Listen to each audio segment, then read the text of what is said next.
Hello, thank you for joining us for the first episode of Deathscope.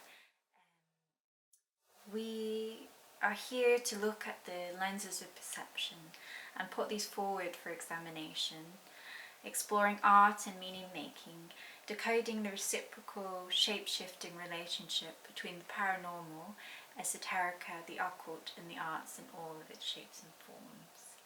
We're happy that you could join us here and then join what has been an ongoing conversation, I think, for all of your life, hasn't it? Yeah. We were hoping to explore a slightly different look into the paranormal from a life-changing experience that you had more than 15 years ago now. So I suppose we'll jump straight into that first of all and give everyone a little understanding of where we're coming from. So what happened about 17 years ago? So I'm an asthmatic, so I've had asthma since childhood, and it's exacerbated whenever I'm stressed. So it's stress triggered rather than, I am allergic to dogs and always had one, but it's triggered by stressful situations. And I think it's about 2007, early 2007. So about 16 ago. 17, yeah, years ago. My inhaler wasn't working, so I had an older inhaler that wasn't working, and you'd come home from school and I had started to go into respiratory failure and couldn't get a hold of any. You rang your granddad in the end, who came down to pick me up, and at that point I was slipping in and out of consciousness.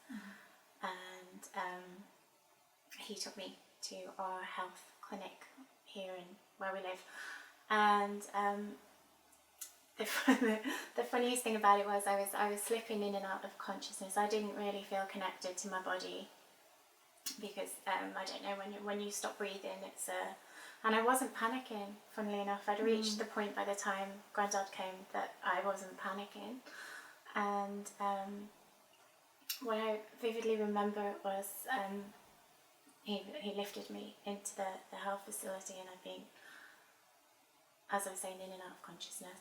And I slipped, I could hear music, and then I was completely embraced, surrounded in the dark, and it was darkness, not terrifying darkness, but loudly. I heard Tenacious D, I heard Jack Black singing, and it was classico, and of all the things, to be like, as if I felt non-bodied and completely immersed in the blackness and the music, which was the weirdest, completely inappropriate soundtrack, but that was my first and strongest when I was fortunate enough to come back. Was one of the most vivid parts of the experience that I remember. So that made me start to look at our relationship with music and visual arts and everything, and the impact that they have on our non-bodied experiences.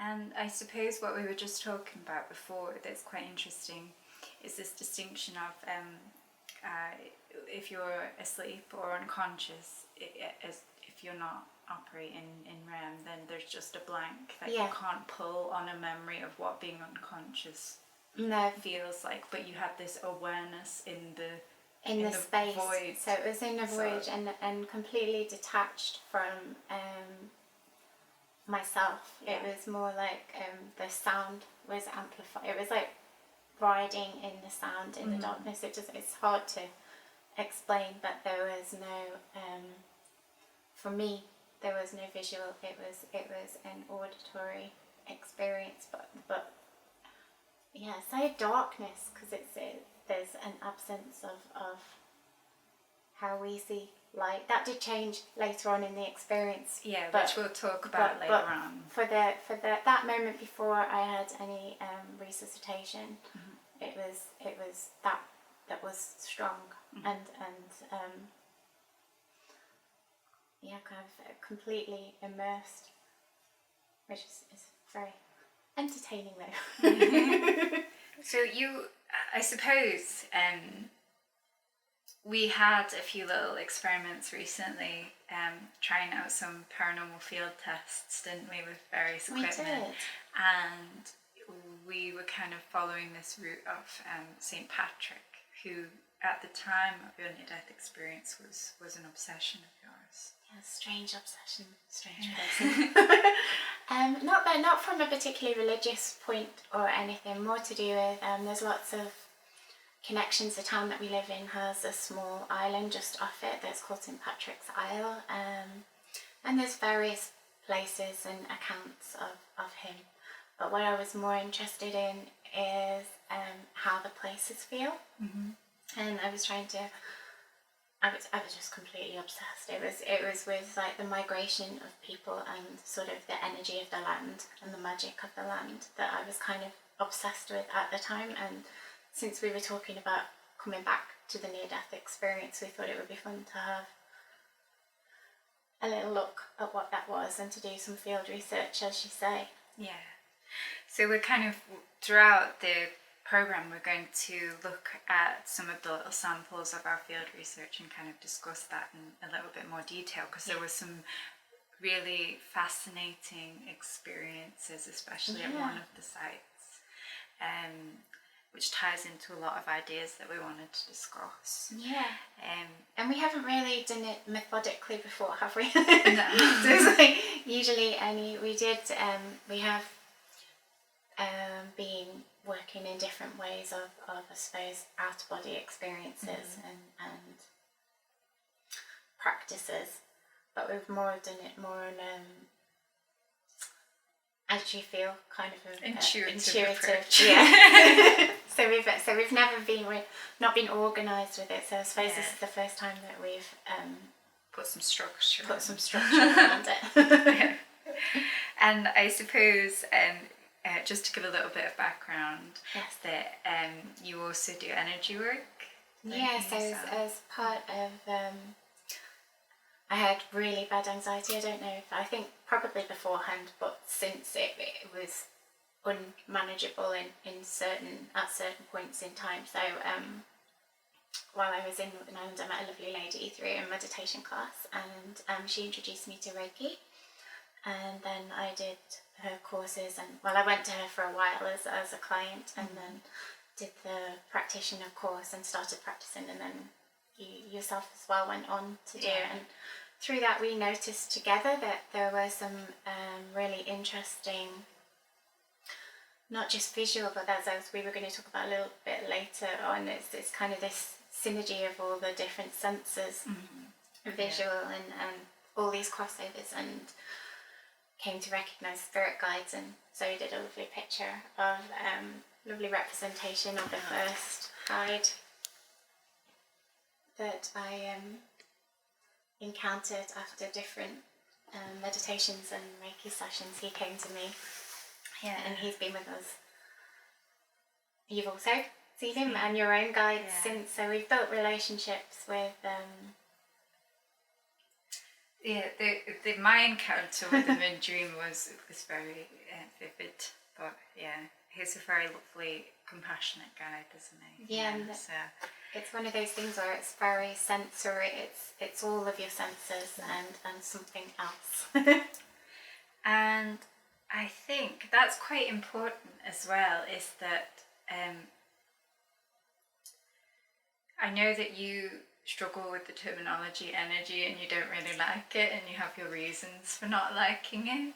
Yeah. But energy work in some form, whatever you want to call it, and maybe in English language we don't quite have the right words for it, in modern English anyway, because it's a different thing when you even read some of the older sayings translated into English, even regional sayings from here. It's quite interesting to get an insight, but maybe we don't have the language for it in modern English.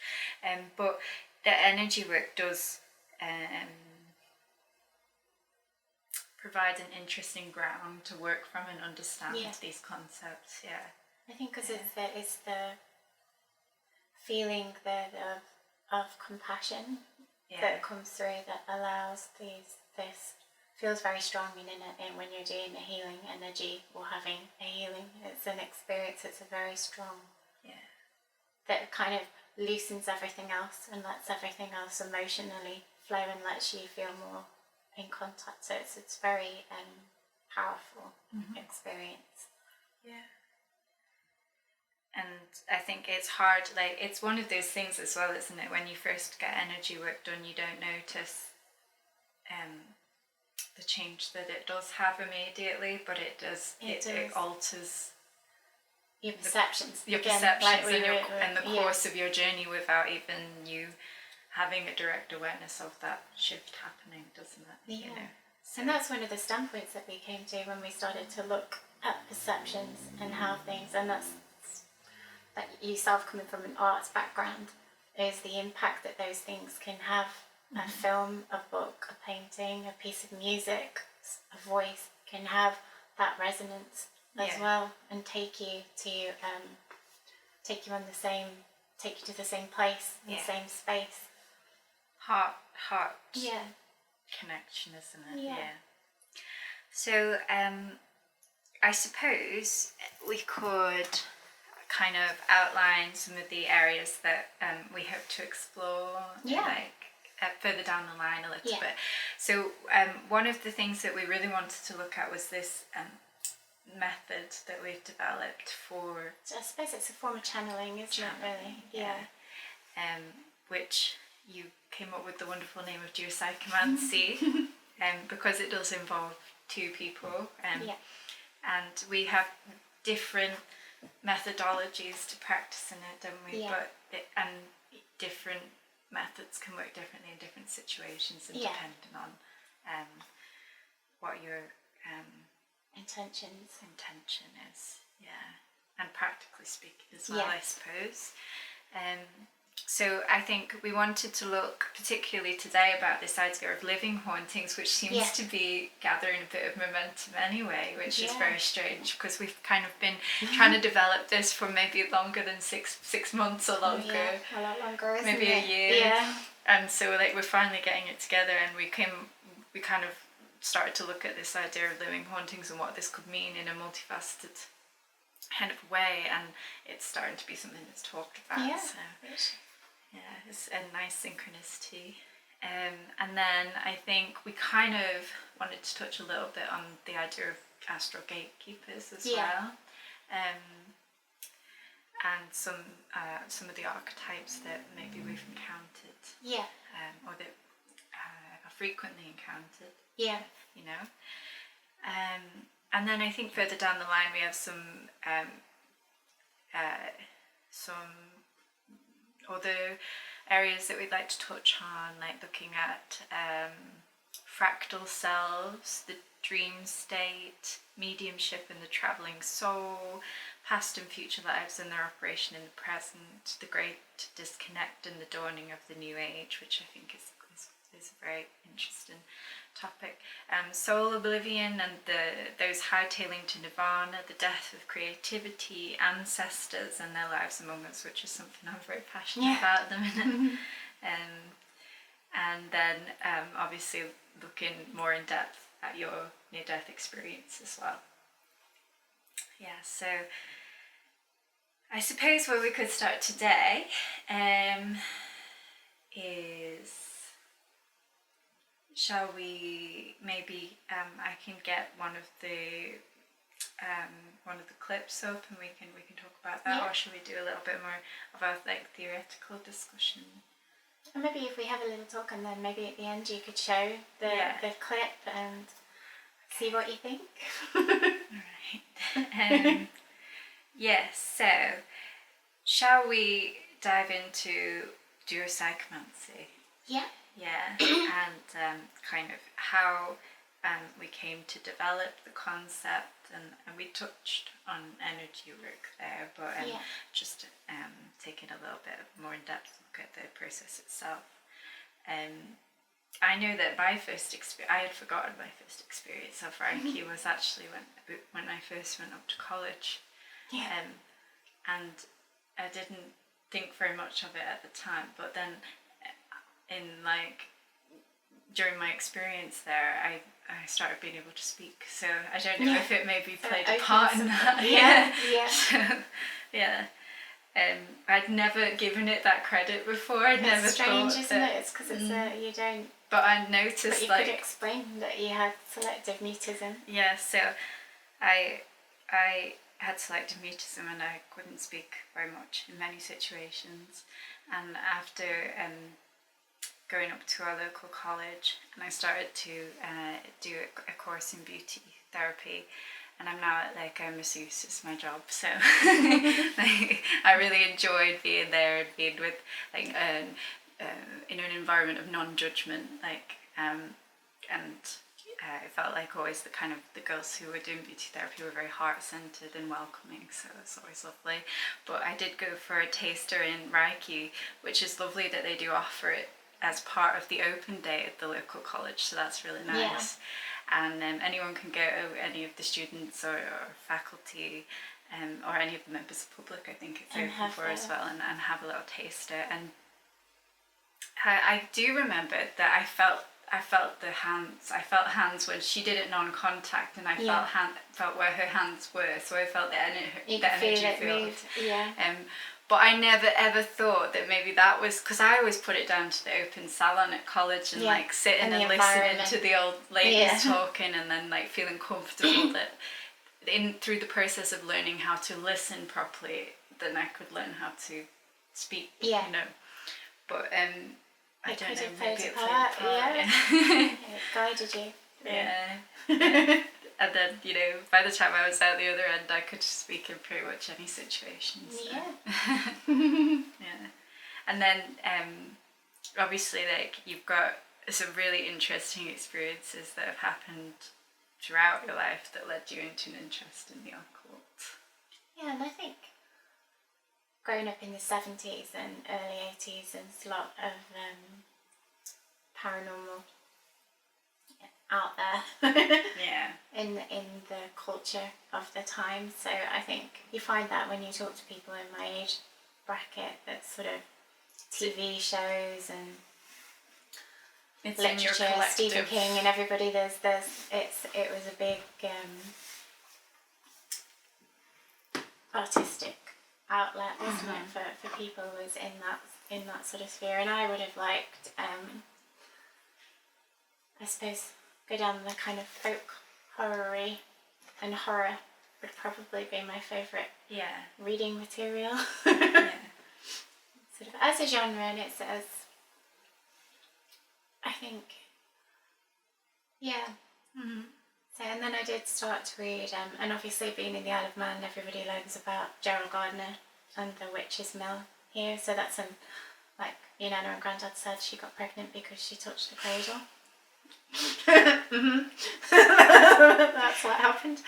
But he was my parents' families were in that region of the island that he was living in, so there were sightings of him and talk. And they were interesting though. Like I've always wanted to do a project like taking like the living memory of Gerald and like what people could remember of him, because I think the character of him from what the local people remember is different than like the character built up persona. From the outside world, you know. So I think there is there's a historian that's done some good lectures, hasn't he, that are available that you can watch, that's done some good research. And I know that he did a carnival. There was a big carnivals were a big thing at one point, and the Douglas Carnival, and he had his witches, didn't he? Sexy young witches. Sexy witches, yeah, and the Book of Shadows and everything. So yeah, I think it's always been a topic of interest. But we should say Gerald Gardner being the father of modern witchcraft, Wicca, the father of Wicca, if no one, you know. And then obviously there was all the we were just talking about supernatural TV shows and how they've like... Because inadvertently, like this is something I think you feel quite passionate about, is that obviously we don't exist in isolation. Like you're influenced by the culture that you're immersed in, and like a big part of that culture is obviously media and the media that reaches you and touches you. And I think that when you're interpreting a paranormal experience, you obviously have those that's one of the things which Yeah, when you listen to it, I think, and then obviously the whole Tenacious D episode with the near-death thing, I think that's just how deeply it does can reach it can reach inside you, and for good and for bad. For good, yeah. I mean, yeah, you know, like I mean, like on the one hand, like art should have that impact, emotional impact, shouldn't it? So that's it's a very Yeah. good thing, and that it was the last thing that was like a deep soul tether. You know, that's a big impact. But yeah, it's the thing that I think it does. So then when we're having a paranormal experience, you have to. I think you have to take into account everything that you've absorbed, and not just through media, but through parents, through your life, through school, through everything. Yeah. Because it's all there, and that's, you know, the experiences you're generating when you're having an experience. It's all those connected imagery and sounds and everything that come forward. Yes. So if you were just to really, I know this is a really hard question, but if you were to reflect on the profound understanding that I'm sure that experience brought for you, and to try and like come up with some like really deep, like vital things that maybe we're not getting right in this life, or you know, that people who haven't had that experience could do with hearing, what kind of I think that one of the big things I was quite and still am to an extent, I do judge myself quite harshly, and prior to that very harshly, and it was a sense that that's pointless. That all of that self-criticism and even, you know, external or most of what's good and what's bad and what's right and what's wrong, and I had a very strong sense of that I was a bad person, and I think that's one of the things that I got from it, was that there, I know it's controversial to say, but that there is no good and there is no evil. Sounds like Nietzsche. I know it's going to sound controversial, but I think that it's something beyond both of those concepts, and especially with what's going on in the world at the moment, which is very heartbreaking. I think lots of humans could do with retracting from this speech of good and evil, because it's the only place good and evil exists is here, and in your brain, and what you manifest here. And I think that was a big thing for me, and that once you strip yourself back, and once you're open to the experience that your non-bodied self has, that it's so much is available to you. Like, I think it's overwhelming for when you're in your body. It can be overwhelming, and you only get the tip of the vastness. And almost that they all rush together. That was the sense that I had, that I kept trying to explain, and I felt it. We were on a trip together with your sister, and for a moment we were driving through the desert, and for a moment it was that I had a similar feeling of the speed. That the speed's the only word that I can think that puts into it, but it's so much faster, so much more encompassing, and that kind of our lives are a slowed down version of those things. We get to experience them in a slower, comprehensible way.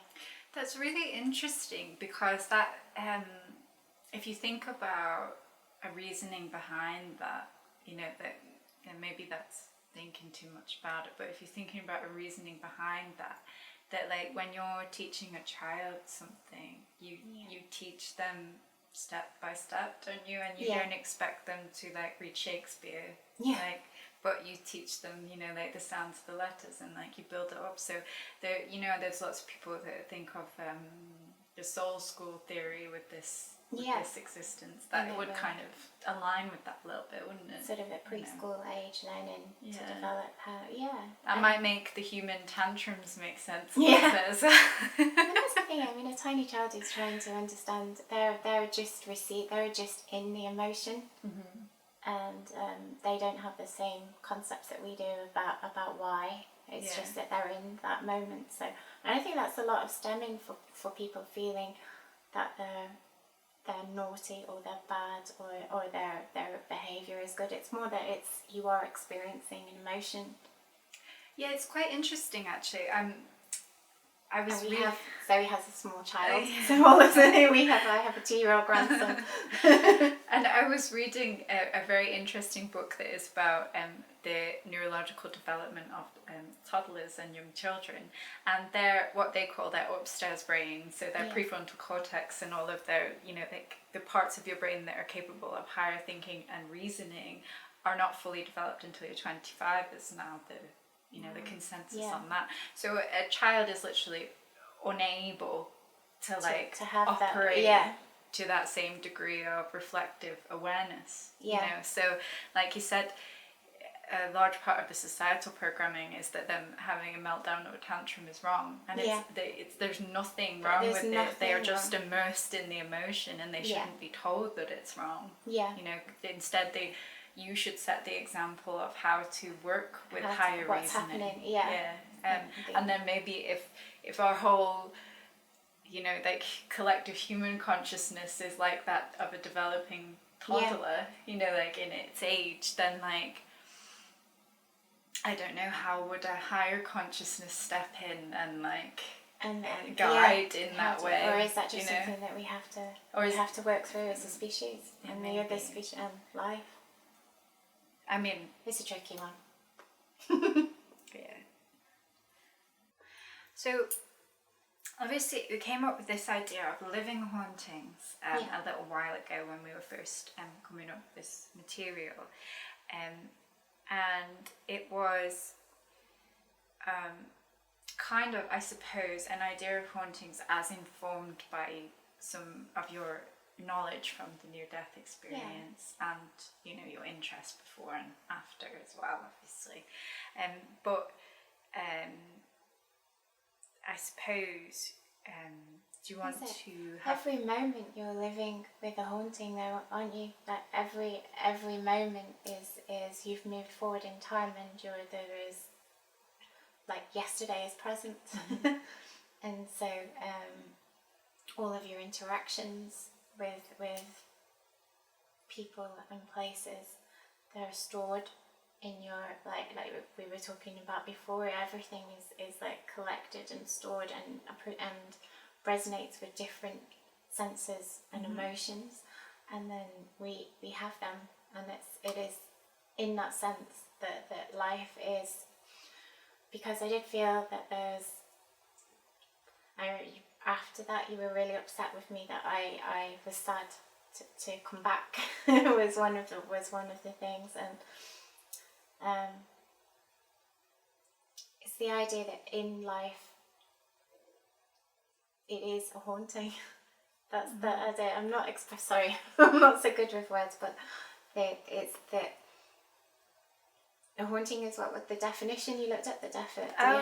The definition is very interesting. I think kind of what you're talking about is makes sense. I think that, do you know, a while ago I was describing the feeling that like of like feeling a moment where it didn't feel like time was moving forward, so like out of time, and that time in itself is not real. It's just like it's just a series of choices that you have, and that the narrative in between is created by your brain. So then I suppose that like in your near-death experience, if I understand that right, it's like that a similar awareness that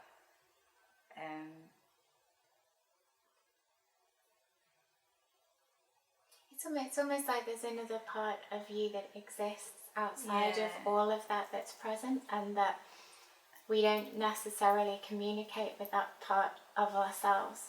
But it knows But what has happened and will happen yeah, in this and life. it's present, and Yeah. and there's a part of yourself that's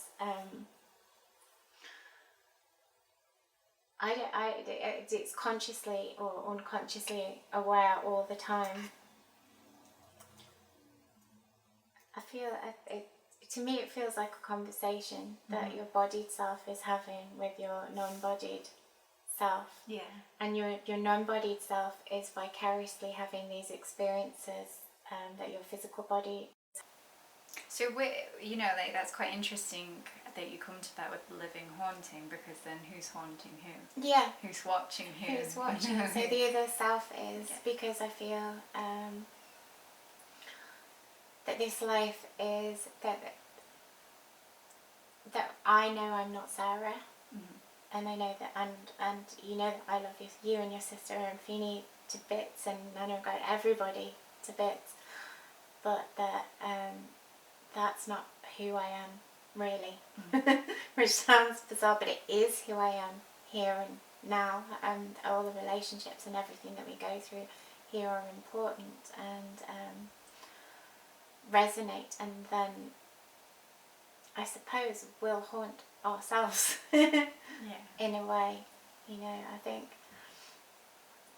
think that's the purpose. I suppose that as it does, you know, like you can talk about, you know, like quite literally with grief, or like, you know, like, or, you know, or even small, tiny, fleeting moments that you've known someone for and it's gone. You know, like, and you know, the end of a relationship, and then all that's of never those different never degrees, and each of those contacts and communications will then haunt you for your life.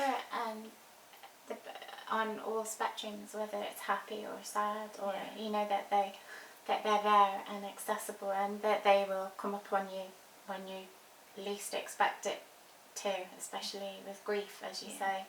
Those moments just, and you can be back where you were, you know, and you can feel that person's presence and all of those things. And so I suppose that's what life is. And so we've looked up and did a bit of research on the etymology of haunting. So it comes from haunt, which is to practice habitually, busy oneself or take part in, from Old French haunter, to frequent or visit regularly, have to do with or be familiar with, indulge in or cultivate. And then beyond this it takes an uncertain sort of turn, but there is one route of theory which is sort of from the Old Norse heimda, which means to bring home.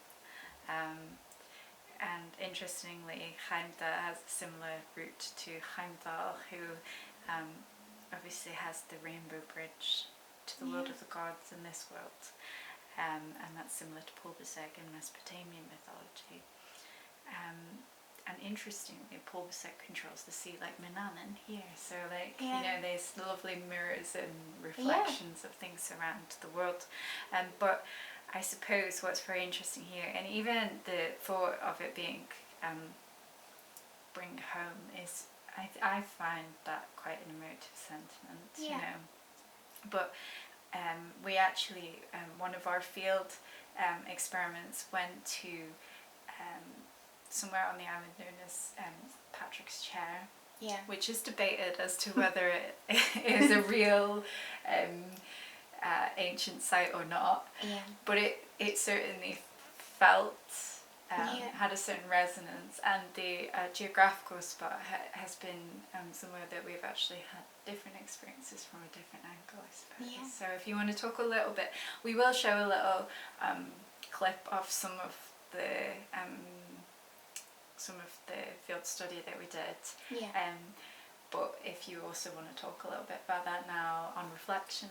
And as you say, we didn't know what to expect, and funnily enough, I'd never been to the field. I've been in the area, but I hadn't actually been to the spot. Didn't know what to expect at all. And yeah, it was strange. There was lots of I was seeing, I think it was like, did you say it sounded like refraction? It was like the light, it was the way the light was, which was so strange, and it had a sort of almost, it was all about light. It was it was a golden, it was like the light was there.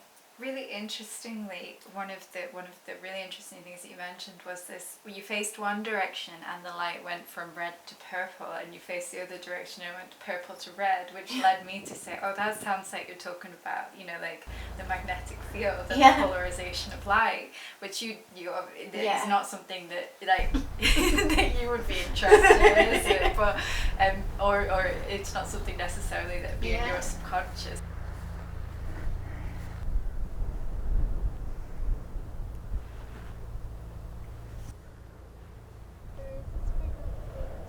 Is that it's amplifying, and it's amplifying in a visual field that we can't see. It sounds weird, but it's stronger with your eyes closed because your eyes are just seeing what they see. So the colours are, but I'm getting a totally different view. It's really weird because I can see mist, like I can see through what I can't actually see.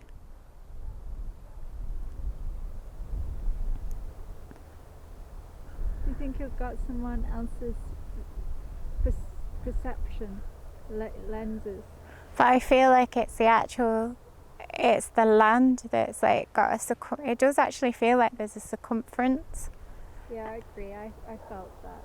And if you turn round, you can see like the different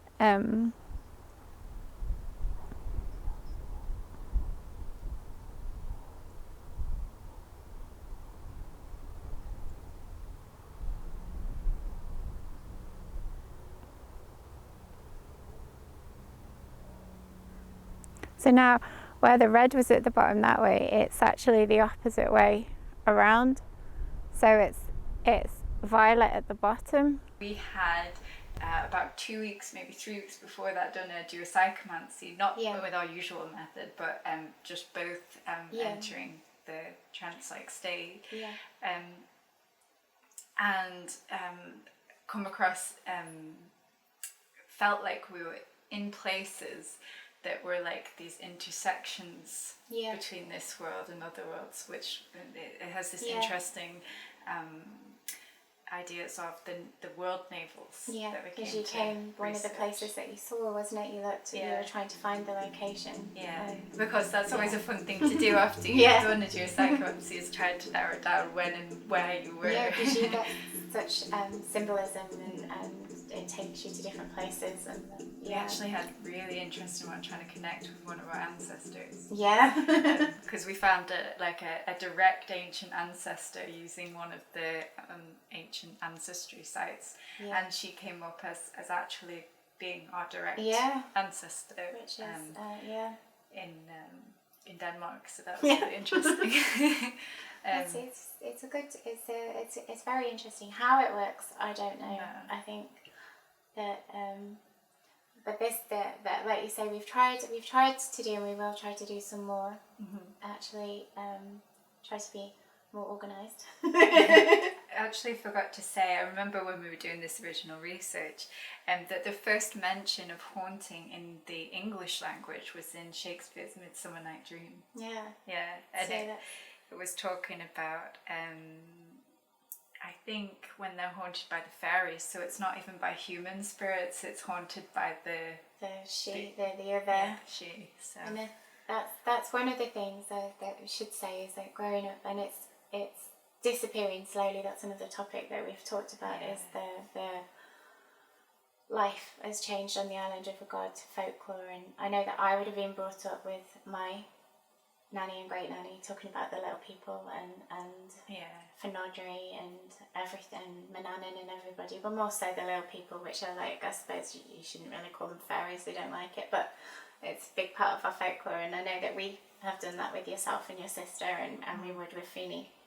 It's kind of bring it into your every day. Yeah. So that you, because it's kind of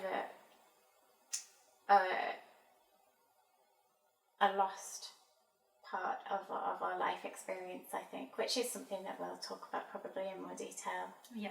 On another episode, but yeah. Because I suppose this is a really getting into something that I feel very passionate about, and probably informed by like my upbringing by you, is that when you change your lenses and you change how you're viewing the world, that your imagination is a very powerful thing, and that like reality around us could be very, very different if we use the power of our imagination to shape it in that way. And change the conscious world around us would change the reality of what we actually see. So like we always say, we could see dragons if we accepted that we could see dragons. And I think on a very small level, I think one of the things that I found very interesting when we were doing this research is that lots of energy workers develop synesthesia or have synesthesia and go into energy work, but there is a high co-occurrence of the two, you know, and like that's quite interesting, because knowing from like when you start practicing energy work, you start seeing the energy fields, and you know, like you see static fields, I don't know what you would call them, you see, you know, like coloured lights, and like they're and not feelings as well, isn't the it? tactile like sensations, and tactile different sensations. So it's very sounds. You often get auditory and what people would say is hallucinations as well, I suppose, but they're not, because there's a causality to them, you know. You know, and it surprises yourself how much, like with another person, the same thing can be perceived from a different perspective, can't it? Or in a different way, even, or through a different sense. And I suppose this comes back round to something that that you talk about with your near-death experience, is that the senses. So this is about the speed of sensation, I suppose. You were talking about how everything in that experience is movement and is in motion. And here feels like very slowed down. And I know that you have this concept that our senses, as we perceive them as these distinct senses, are just a slowed down version of something much bigger. That we couldn't process as ourselves, but that the experience of being able to process in the way that we do is so magical and so beautiful. That was one of the things I remember. We have a little kiosk on the quay on the front that looks across the bay where we live and across the sea, and I remember going down there to have a cup of tea and how beautiful, you know, and how vivid and how lucky I was to be able to see and feel all of that. And I think that that's one of the main purposes in the life that we experience.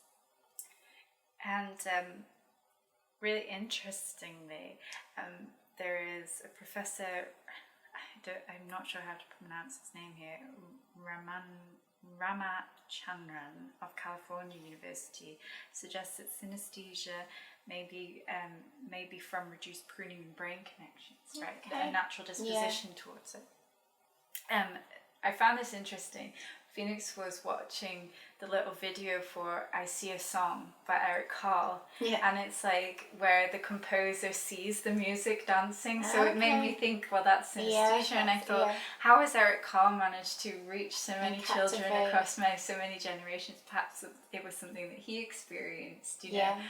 And so I should say that synesthesia is when, it's thought of as when one sense is mixed up with another. So like, if you hear something, it might come with a visual image, or if you taste something, it tastes yellow, it might come with a colour, or like, and it is quite common with different neurodivergent brain structures to have some level of synesthesia. But perhaps if we look at it as this kind of hyperconnection inside the brain, then what you're saying is like it's even beyond that. It would be like super synesthesia, like to be closer to what that non-bodied, to your non-bodied self. So that could take an understanding of synesthetic experience could journey you a little closer to understanding that. What we are,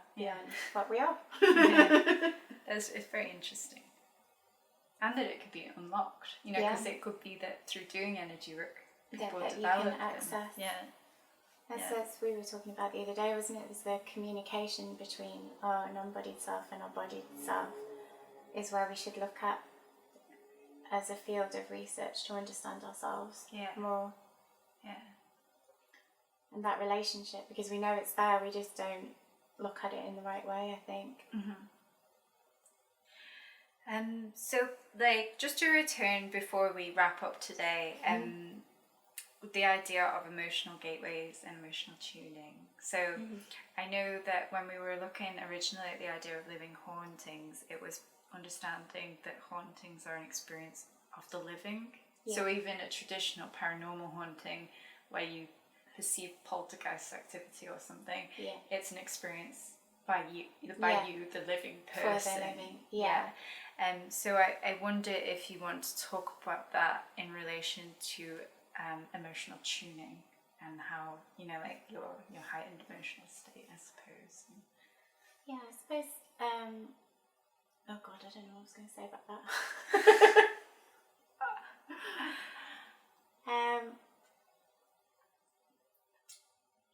As your life gives you experience and life gives you the way that we interact with the world, and just coming off the synesthesia, that's part of everything and how we interact and perceive the world and then beyond.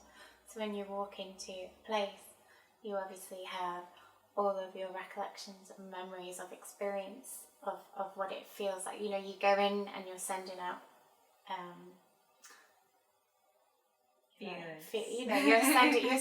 you're projecting yourself into that space emotionally and physically, and you're reciprocating, you're seeing what feelings come back, and then you're interpreting those feelings, and that's giving you how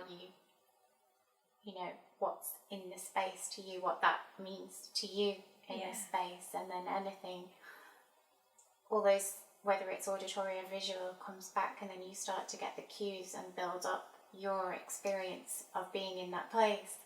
So I suppose the question is whether you think that there is any external third party that is coming through. I do, but I suppose it might be controversial. I don't know that it's necessarily how we're perceiving apparitions or experience. I don't know that that's necessarily, that you're not necessarily seeing Great Aunt Nellie in the chair. I mean, you're emotionally feeling what feels to you as that would be, as Great Aunt Nellie would be, but that's not necessarily what you're interacting with. So presumably whatever was beyond her in her non-bodied self has journeyed on. Yeah, is how I would see it. Yeah. I think that she will be where Nellie is supposed to be. Yeah. But I often wonder, because you've talked about this theory a lot, I often wonder if it doesn't prompt some kind of time travel. So like if you bring a departed spirit into a space, then that soul somehow zaps back through time, Well, I do wonder that you can't, because or forward of the in connection, time or wherever they are. Because you have a connection that your non-bodied self cannot slip in to that space and be present in that space. But that we could do that consciously whilst as also well. not being in that space, But I just don't think it's what and how people. Not quite so literal. Not quite. As people. Yeah. I think it's not to say that I'm right or wrong. I don't know. That's just I think. And obviously, it's quite interesting that this is quite similar to the stone tape theory. Really, like what you're talking about is quite similar to the stone tape theory, because although he grounds it, Neil grounds it in a very atheistic, like materialist worldview. But what you're talking about is the part that's operating in this dimension separate to anything beyond, I suppose. Or if it is beyond, that it's not necessarily communication from who you think it's from. Yeah, that's what.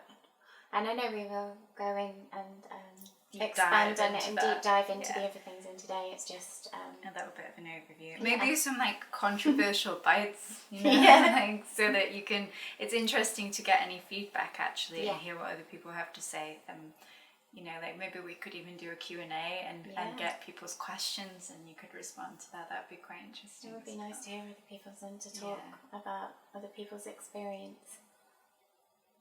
And I do like, I have to say that I am quite contrary.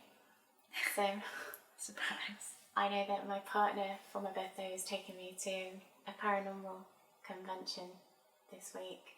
And so my brain, just because of the nature of my personality, has gone super skeptic. So I can't help it. It's just a part of me. If it were the other way around, if I was going to a conference of atheists, you know, or I would be the other way. I just can't help it. It's part of my nature. Yeah.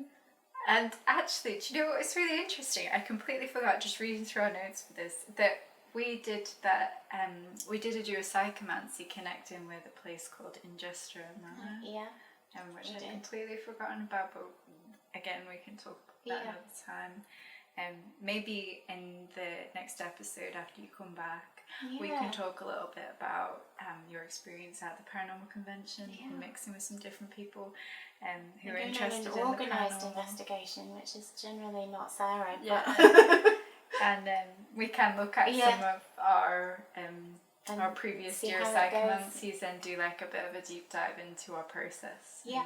And, you know, that might be quite interesting.